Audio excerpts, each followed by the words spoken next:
iga asi ju tekib reaktsioonina millelegi, kas millegi jätkuna või mingisuguse natuke vastanduva jätkuna. Ja see nüüd oli selline jätk, mis püüdis lahendada mingisuguseid probleeme, mis varem ma olin näinud, et sarnaste ürituste puhul tekib.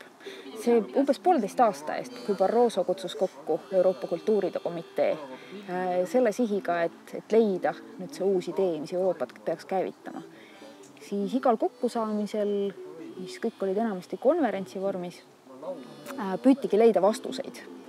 Aga keegi kunagi kõigi nende kokkusaamiste jooksul ei läinud nii kaugele, et küsida, millest lähtuvalt me üldse peaks need vastuseid leidma. Mis on üldse need küsimused, mida peaks küsima, et äkki ei olegi midagi viga kogu sellel Euroopal. Või kui on viga, siis igatahes enne seda, kui me hakkame ütlema, mida teha selleks, et seda parandada, me peame küsima, mis tal viga on.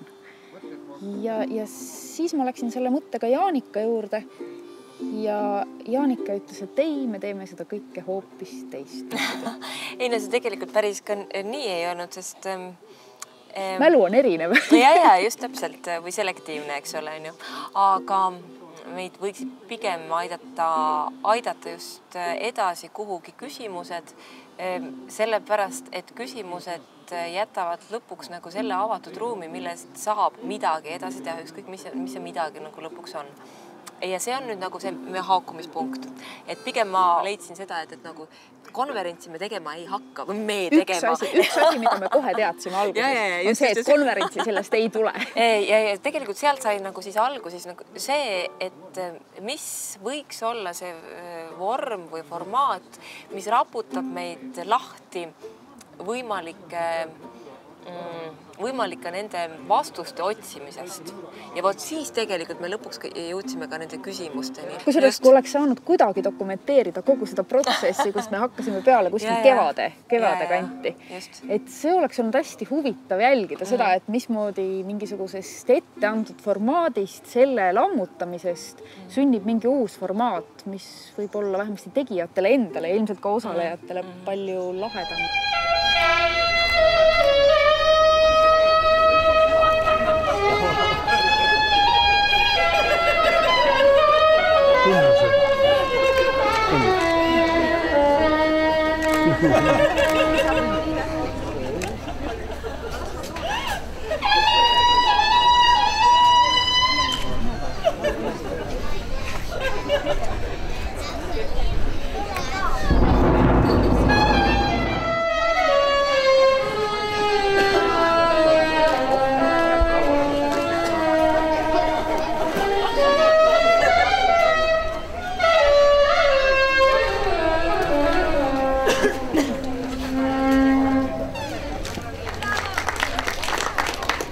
Tere päevast kõigile! Tore, et saite tulla. Ja me alustaks oma väikse jalutuskäiguga uues maailmas. Aga nagu me teame, kõik uus on ära unustatud vana. Ja me proovisimegi paigutada uue maailma vanasse maailma. Ja tulemus on siin. Me hakkame kulgema väikest performatiivset jalutuskäiku mööda seda tänavat siin. See oli Koidu, mis viib meid lausa Nordstoppi välja. Nii et pange ennast soemalt riidesse, läheb varsti külvad. Minu jaoks on see mõnes mõttes natuke nagu labor. Või et ka formaadi proovimine või mingit laadi arutlusmudeli proovimine. Tegelikult meie selles 3 päevas oli nagu 2 etappi. Ütleme niimoodi, et esimene päev, mis oli seminaripäev, oli rohkem, ütleme nagu leebemalt kaugenev sellest esialgsest formaadist, mida siiamaani nagu arutlusformaadist, just. Aga järgmine nagu nihe, mis siis tegelikult, mida me siis rakendasime 2. ja 3. päeva jooksul, oli see, et kuidas mõjub nüüd nende samade küsimustega tegelemisele see, kui proovida leida neile kunstiline vormistus, et kas see muudab midagi, kas see annab mingisuguseid lisaväärtusi või et kas noh, mis juhtub, et võib-olla nüüd see küsimused olidki need, mis ka mõnes mõttes tingisid selle, et me olime nagu selles nii-öelda rakenduskunsti kontekstis. Aga tegelikult, mis minule tundus huvitav, oli see, et tegelikult see murrang ikkagi toimus peaaegu selle esimesel päeval ära või siuke tugevam nihe. Sellepärast, et esimesel päeval siis tulid kokku terve hulk inimesi, kellel oli kõigil varasemalt olemas sellise intellektuaalse praktika kogemus. Ehk siis kõik teadsid, mismoodi arutleda, mismoodi kuulata teisi, diskuteerida teistega, jõuda mingisuguste tulemusteni, isegi kui need on küsimused. Aga mis tolle esimese päeva õhtuks minu meelest tekitas mingisuguse nihke, oli see, kui me palusime igal grupil hakata mõtlema selle peale, kuidas seda tõlkida nüüd mingisugusesse kunstikeelde. Ja sel hetkel tekkis see, et väga paljud, kes olid väga tugevad teoreetikud, äärmiselt intelligentsed inimesed, suurte taustateadmistega ja nii edasi, pidid ühel hetkel hakkama mõtlema hoopis teist laadi, hoopis teistes terminites, hoopis teises kontekstis, hoopis teist väljenduslaadi otsides. Ja see oli võib-olla esimese päeva kõige tugevam säravam hetk minu jaoks. Kui sa näed, mismoodi see mõtteprotsessi tõlkimine hakkab ühel hetkel tööle ja jumalast hästi hakkas.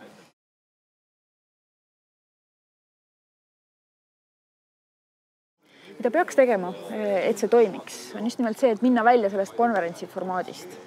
Ja tegelikult ma arvan, et see võib-olla see suund on isegi olulisem kui see, et me pakume välja kindla mingi teise formaadi, mille raames see minna.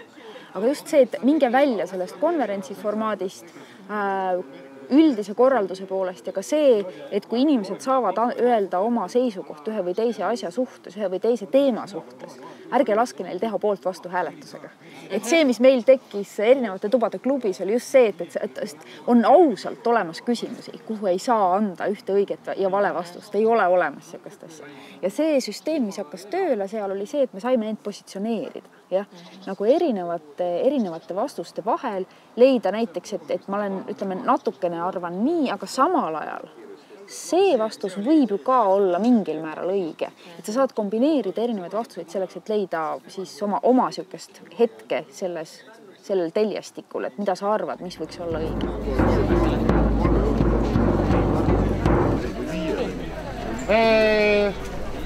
Me oleme jõudnud nüüd sellesse staadiumisse, et meil tuleb endal võtta sõna Euroopa saatuse kohta.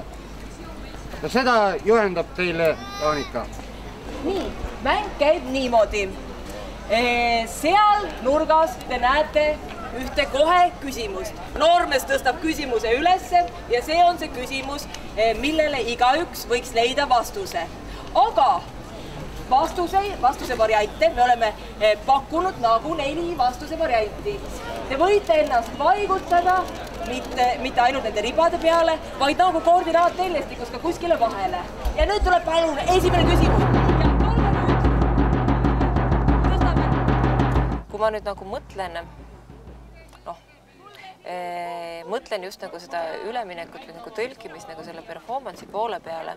See on olnud tegelikult minu jaoks ka nagu väga suure küsimärgiga asi, vaatamata sellele, et nagu ma ise olin väga selle poolt rääkija, eks ole. Aga ma ikkagi sellest lähtuvalt ma soovitan riskida. Isegi siis, kui sa ei ole lõpuni 100% kindel ja sa ei tea, kas mingi asi on turvaliselt määratud ette õnnestuma. Ma arvan, et seal võib tekkida mingisugune uus lähenemine. Kui te nüüd jälgite, kus me seda tunnetuslikku mängu mängime, kas te näete seda?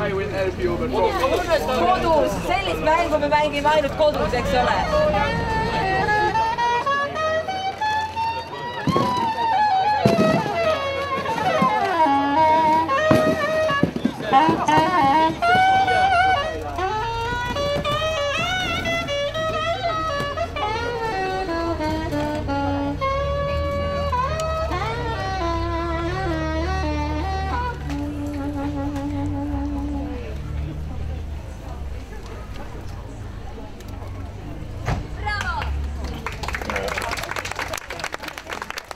see on ka kohutavalt hea lähenemisviis, ehk siis, et sa ei vali nii turvalisi viise asju lahendamiseks, kus sa tead, et resultaat on kindlasti õnnestuv. Ja see võib-olla on natuke see, mis on väljendanud ka või mille läbi on kirjeldatav ka need varasemad analoogilised asjad, mis on toimunud Euroopa kontekstis üldisemalt. Et kuna neil on olnud nii kindel surve õnnestuda, siis nad ei ole julgenud kunagi riskida, nad ei ole kunagi julgenud teha midagi, mida ei ole varem läbi proovitud. Et ses mõttes minu meelest on see, et Euroopa Komisjon Eestis lubas meil teha sellist asja, et see on juba iseenesest kihvt. Et see näitab, et ka nemad ju tegelikult mõtlevad, et kuidagi teistmoodi võib-olla oleks ka võimalik. Äkki peaks. Just.